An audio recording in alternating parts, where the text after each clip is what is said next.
All right, the first AFC game Saturday afternoon, Kansas City Chiefs 23-14 over the Houston Texans. Kansas City Chiefs back to the AFC Championship every single year since 2018, every single year since Patrick Mahomes has been the starting quarterback for the Chiefs. They've been at least in an AFC Championship. Mahomes and the Chiefs, Mahomes and Reed together, 7-0 in the divisional round now. And that's it for the Texans season. It is. It was a decent game. I mean, it was a decent game into the second half, right? It was 6-3 early on. I thought the Texans fought hard defensively. Talk about some of their special teams mishaps and everything. It was 13-3, Texans creeping back into it. And then, man, the drive to start the second half, Houston goes 15 plays for 82 yards to seemingly tie it, but they missed the extra point. But you take up over 10 minutes into the third quarter. It's like, all right, this is what you need to do against the Chiefs. But, man, the Chiefs defense just cracked down after that. They didn't get much else. That was an insane drive. Like the Texans at one point, this drive ends with a Mixon touchdown, a missed extra point, Fairbairn, another kicker that just decided he'd forgotten how to kick randomly. Like, again, very accurate, very good kicker. Fairbairn just goes, no, I'm just going to start shanking kicks now. Cool. So Fairbairn has an absolute nightmare in this game as a kicker. But that touchdown drive, Mixon touchdown, that drive chews up 10-plus minutes, the longest drive of the season for them, 15-plus plays, 10 minutes. You're like, okay, that could make it interesting. Taking a ton of time off the clock, keeping it close. But then it just felt like the Chiefs just had a little spell in the game where they just tightened the screws, and the Texans had no answer to that.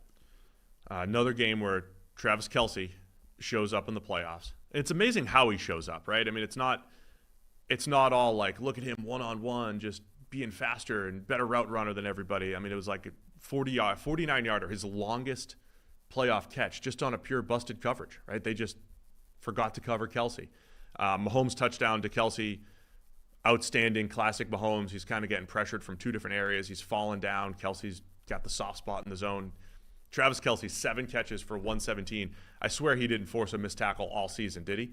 5 total. 5. Okay. Felt like 0, right? Because he just didn't have that after the catch ability. Now he was wide open. He's in the open field, but he forced a missed tackle in this one, right? Travis Kelce, you forced a missed tackle. Part of your prize picks lineup. Yeah. Forced a missed tackle / Kalen Bullock can't tackle. That was poor. Which is a general problem in his game. I mean, Kalen Bullock has a bunch of interceptions this year, and so, optimistic view is like, look at the impact this young player's had. He's also been at the source of a ton of extremely bad plays. Like, the negative side of his reel is pretty wild as well.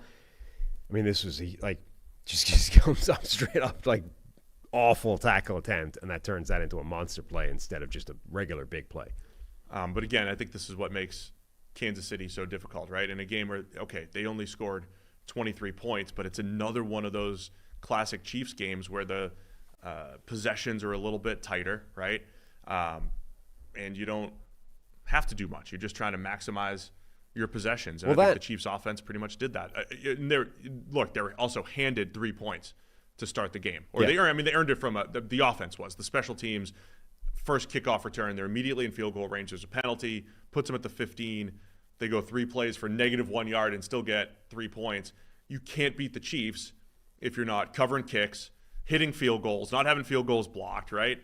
The Chiefs' defense and special teams continues to just win during playoff time. The Texans' defense, Kalen Bullock notwithstanding, has been outstanding so far in the playoffs. They've done an incredible job, and it felt like the other units for the team had been actively trying to undermine that for the first for these 2 games. Last week, like special teams, offense, everything was a catastrophe. Eventually, the offense pulled itself together for long enough to win, but like the defense has been incredible. And then this week, it's like, okay, can we try and tighten up some of that, right? We can't beat the Chiefs unless at least 2 of the 3 units in the team are playing halfway decent football. And then the opening kickoff was just a complete disaster. They give up a huge return. The Texans player then takes his helmet off. I couldn't tell if in anger or celebration, but either way, that's a 15-yard penalty. Then he's like shoving his special teams coordinator as he goes off the field, who's trying to yell at him like, dude, you can't take your helmet off. What are you doing? So the first time, like, Kansas City's taking the ball and is set up at the Houston 13 by the end of this. And okay, they didn't end up advancing and they end up having to kick a field goal, but like, the very first thing you do as a team is a special teams disaster that sets up the best team in the NFL at the 13-yard line.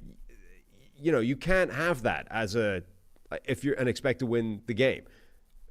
Special teams has to be better than that. We keep talking about special teams doesn't need to be good. It just needs to not be the reason you're losing games. The very first thing it does is set up the opposition at your 13.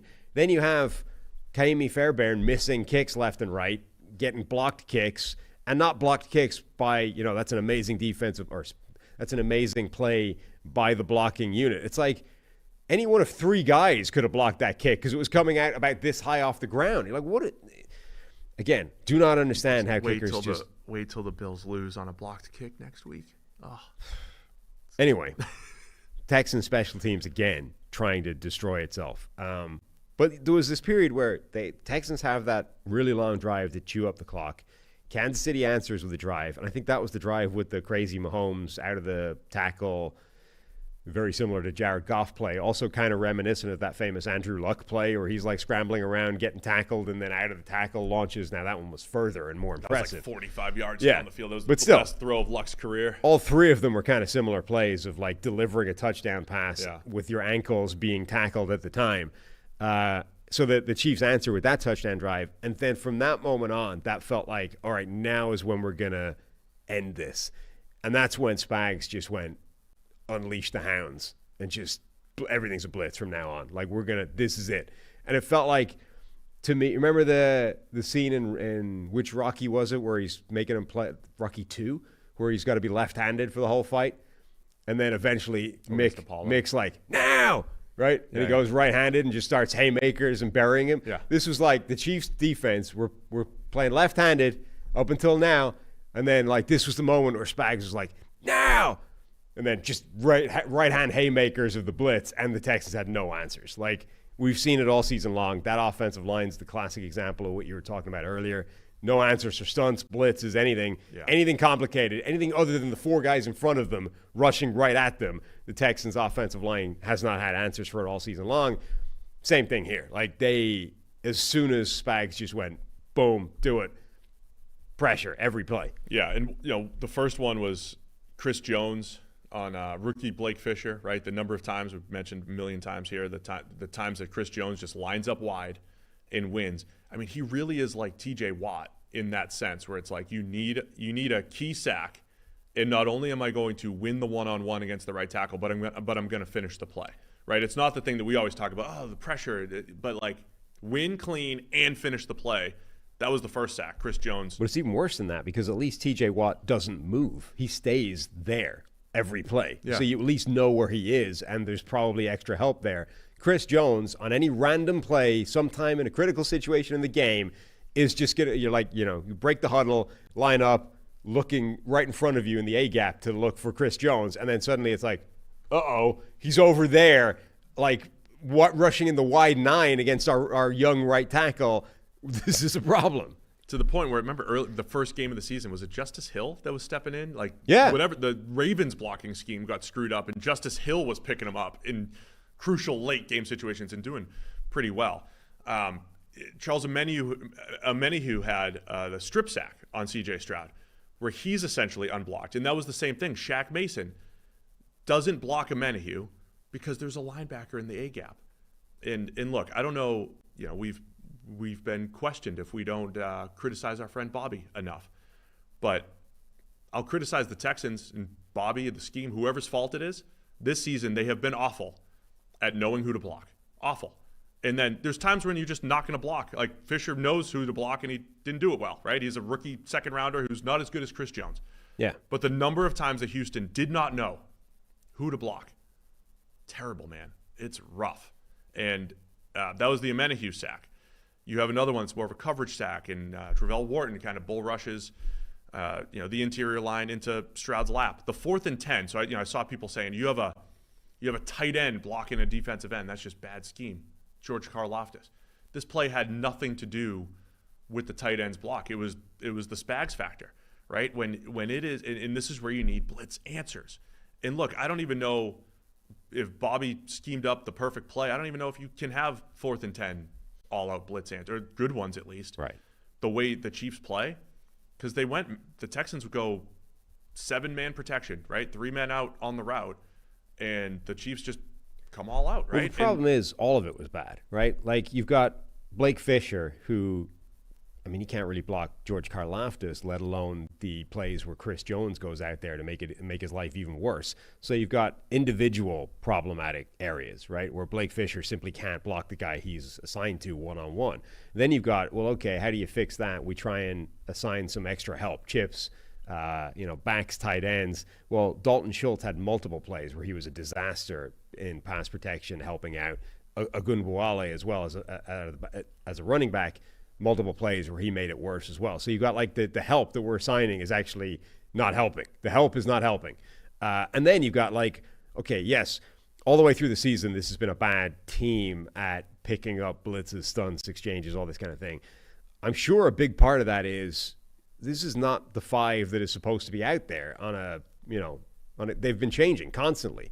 Like, one of the things that the nerds, the data analyst people have said is there is a power to continuity on the offensive line. There's value to being able to start the same 5 guys in the same 5 spots week on week on week. And I'm sure, given this season, like the proliferation of all these stunts, exchanges, sim pressures, all the stuff we're talking about, I would imagine that power only gets more magnified over the coming years if that's the way this is going to be. The Texans have been chopping and changing that offensive line constantly, right? Now this offensive line is Laramie Tunsil left tackle, right tackle Titus Howard playing left guard, one of the 2 centers that they've been rolling through at center, Jarrett Patterson in this case, Shaq Mason back in the lineup, having been out of the lineup at right guard, and then Blake Fisher, a young right tackle, trying to deal with these pass rushers. So it was bad, and yeah, they didn't have answers, but it was bad everywhere. Like, if they had answers, they were going to get beaten one-on-one anyway. The help stuff that you do schematically to try and help out bad players was getting its ass kicked as well, and they didn't have the answers for the creative stuff that the Chiefs were doing on defense. All of that adds up to, in the second half, when Spags released the Hounds, it was just game over. Yeah, I don't know what the 3rd and 10, this last 3rd and 10, it's Dalton Schultz and Ogunbowale trying to block George Karlaftis. Right. They have no chance. I mean, it's just all bad. It's just all bad. By the way, the way defenses are playing, I'm looking forward to the offseason discussion, the way some of these the Abdul Carters and Jalen Walkers of the world, I've said this before, but their athleticism and their ability to be factors on twists and stunts and be hybrid linebackers, I think is a fascinating time for those guys to enter the league the way defenses are playing right now. It's also kind of interesting in terms of the head coaching cycle now. We've been on a run now of the last few years, like offense is everything, right? Who's the next hot offensive mind to pair with our quarterback, and that's how we win. Now, I wonder if you're going to get some defensive head coaches because suddenly creativity on defense is back in vogue, and these guys are causing all kinds of problems. Like, Flores is the obvious name in terms of somebody that's a potential go-around candidate again, but like Aaron Glenn, like all these other defensive candidates, maybe these are guys that are going to get the hirings. All right, I just want to say I was really impressed by CJ Stroud in this one. Some of the tight window throws that he had to make. I mean, if I had to describe Spags' defense, it is just low percentage. He creates low percentage opportunities for the offense. You have to be pinpoint. And there was a few of those downfield passes, Dalton Schultz and some other tight window throws that CJ Stroud made that I thought helped keep the Texans at least in the game. He scrambled a bunch pretty effectively. I thought that was a big part of his game. Now, look, he got sacked 8 times, and, as we said, with every quarterback, there's probably some better alternatives on some of those plays, right? Especially on 4th and 10, even though everybody's coming at you, like throw up a prayer, do something. So that could have been better. But I was impressed with what Stroud was able to do here. And even late in the game, like they kind of ran out of time, but they made some big plays on offense down, with a couple of minutes left, down 11. I mean, they kept swinging. They did. And look, as we say all the time, season-long weaknesses tend to pop up in the playoffs. I think you made the point. The weakest unit is, we'll say, the pass protection offensive line of the Texans, right? And it showed up. Right? We knew that. And that's what's going to be interesting in the matchup this week. Spags against Josh Allen and the Bills. The Bills are much better up front. Allen is ninja at sack avoidance, just like Patrick Mahomes is, but you're just trying to create enough indecision to create some, again, tight window throws that, make it difficult on the offense. But another game where I think Kansas City dominated defensively and on special teams. Yeah. Now we have to have the officials discussion. All right. Let's keep it tight. Do it. Well, I think the first one was the bad roughing the passer call. Yeah. So I think the best way of summing this up was the tweet that I had, which is generally, this is the thing every time the Chiefs play, particularly in the playoffs, right? Oh, the refs and the Chiefs are in bed together. It's rigged, blah, blah, blah. Generally, I think that that's ridiculous. I think people say that, and it's crazy. People said it about the Patriots as well, right? When any team that's winning a lot, it's going to be, it's rigged. The NFL has it. They want the Chiefs to win. Generally, I think that's bullshit. This game, however, on its own, almost made me reconsider that with some of the ridiculous officiating calls that all went Kansas City's way. And the Texans were talking about it afterwards. And honestly, they were right. Like, they were saying, we got hosed by the officials. We knew going into this game it was going to be us against everybody. And by everybody, I mean the stripy people over there that were calling things for Kansas City. Some of the decisions were ridiculous. Like, both of the roughing the passer calls on Mahomes were bad. Mahomes is making it worse by he's doing all the replay of the discussion that was had around Al Shahir decking Trevor Lawrence and concussing him when Trevor Lawrence slid like 5 yards in front of him. It was all stupid because that play was not the play to make that discussion about. This was the play. The second one where Mahomes is like dancing around, trying to weave in and out of defenders, buy time, eventually realizes he's like run into a cul-de-sac and the only way out of this is a hit. So like goes right between two players and then right at the end like launches himself backwards to try and like slide. Only it's way too late at that point, and these two guys converge, hit each other more than they hit him, and make some head contact. That's the play where it's like, you caused that, not them, you. That was the play to make that discussion about at what point do we say the quarterback is actually responsible for his own safety here, not the guy trying to hit him when he's dancing around, trying to extend the play endlessly and not looking to slide until the hit is already there. Mahomes started to absolutely take the piss in terms of playing the system, right? And then after those two egregiously bad roughing the pass call, he's going towards the sideline, slows up to like invite a hit from a defender, and then when he gets shoved, like flops out of bounds and tries to draw another flag. And you're like, I was actually amazed that it didn't work based off the previous plays. 2 plays after he essentially induced the unnecessary roughness on the scramble. But I was actually staggered that it didn't work, and he got another one, but he didn't. For some reason, they didn't call that one. But like, this Mahomes has now become the player that everybody has been complaining about. Like, that guy is trying to game the system and get bad calls. But this isn't new. I mean, people highlighted this before. The plays where it looked like he was going to run out of bounds and then he cuts back. But I actually don't think like he's kind of tilting his body just a little bit into fake slide, not full fake slide territory, but kind of. I actually don't think most of those plays are an example of him doing that. I think most of those plays are actually an example either of bad defense and defenses being afraid to actually hit him,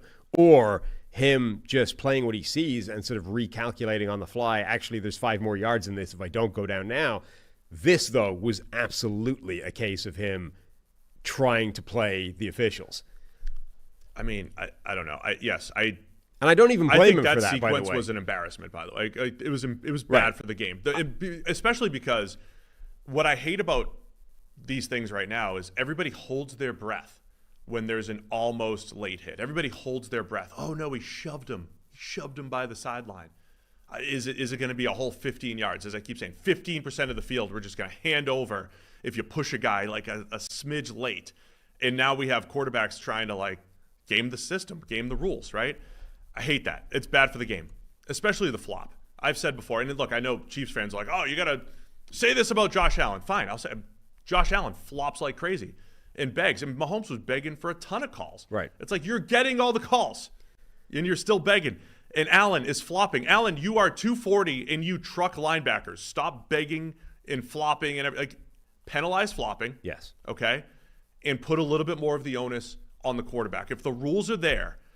they're there to protect quarterbacks for the better of the game, so we don't lose them, and for the better of your brain because of all the concussion studies, so that you don't take these hits.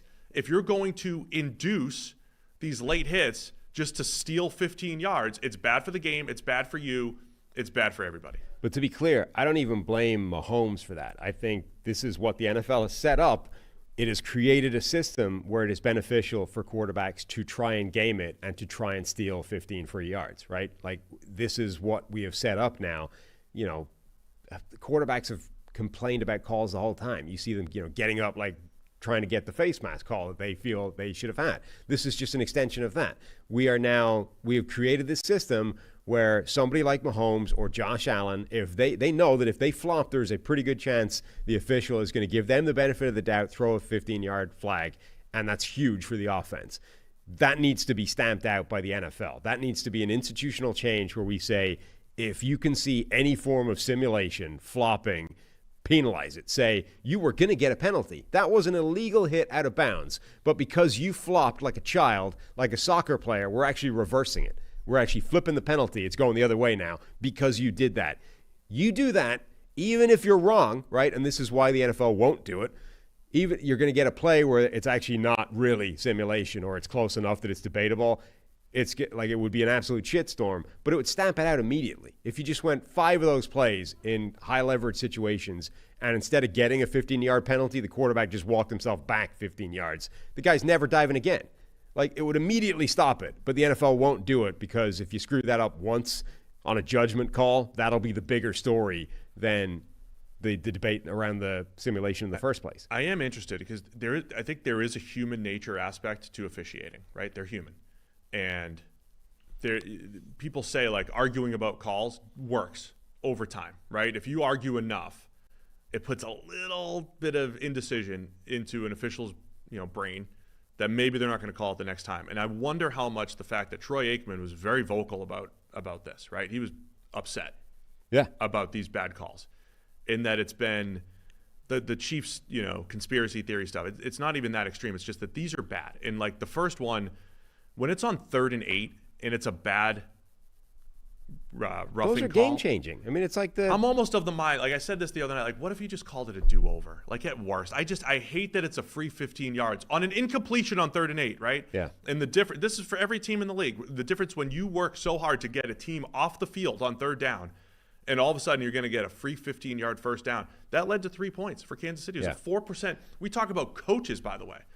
4% win probability change if you go for it first. That was a 4% win probability change at the time, a bad roughing call. So the officials are making this 4% swing here. Yeah. My point really quick, though, is I wonder if this was vocal enough that, officials are like super cautious this week with Chiefs Bills. Yeah. To reiterate, I think generally the Chiefs do not really benefit from officials being from favorable calls from the officials. I do, however, think in this game they benefited a lot from at least 3 bad favorable calls that went their way. I saw some of the stats out there too, but they were all volume stats. Yeah, and that I don't think that's telling the I story. don't think that they're benefiting disproportionately to other teams. I think that they've just benefited in critical situations. It's always times. It always seems to be on third.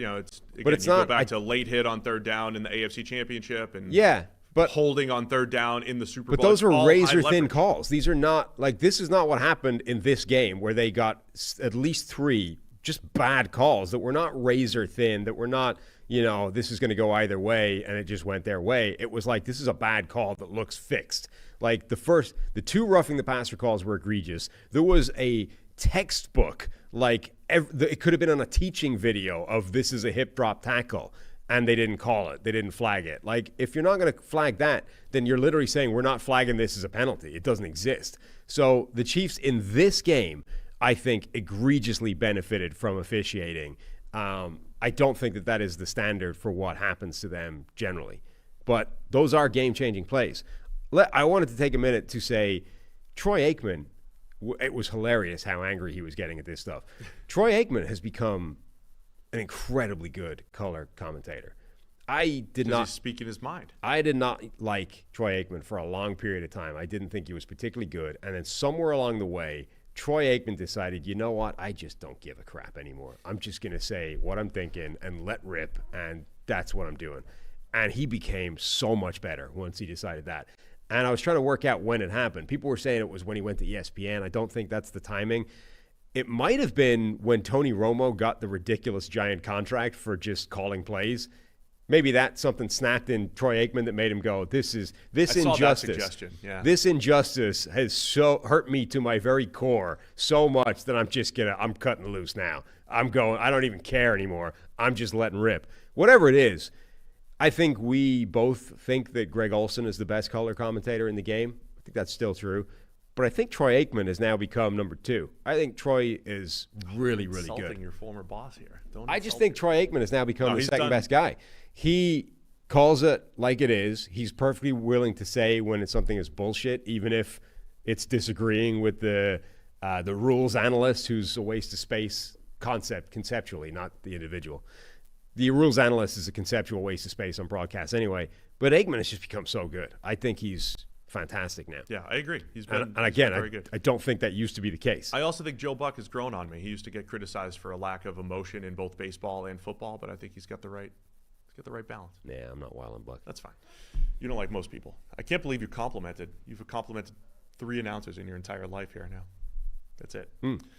So Chiefs take care of business 23-14 over the Texans and setting up the rematch with the Bills next week. Unbelievable job by the Chiefs. Another classic playoff game for them, though, man, right? They take care of the football. They don't make the mistakes. They have the blocked field goal. They have the big, long kickoff return. They always seem to come through in all 3 phases and, efficient offense. And it's going to be another epic matchup, I think, against the Bills next week. Yeah, excited for it. Thanks for watching all the way to the end of our video. For more great content, click here to subscribe and here to watch another video. We'll see you again soon.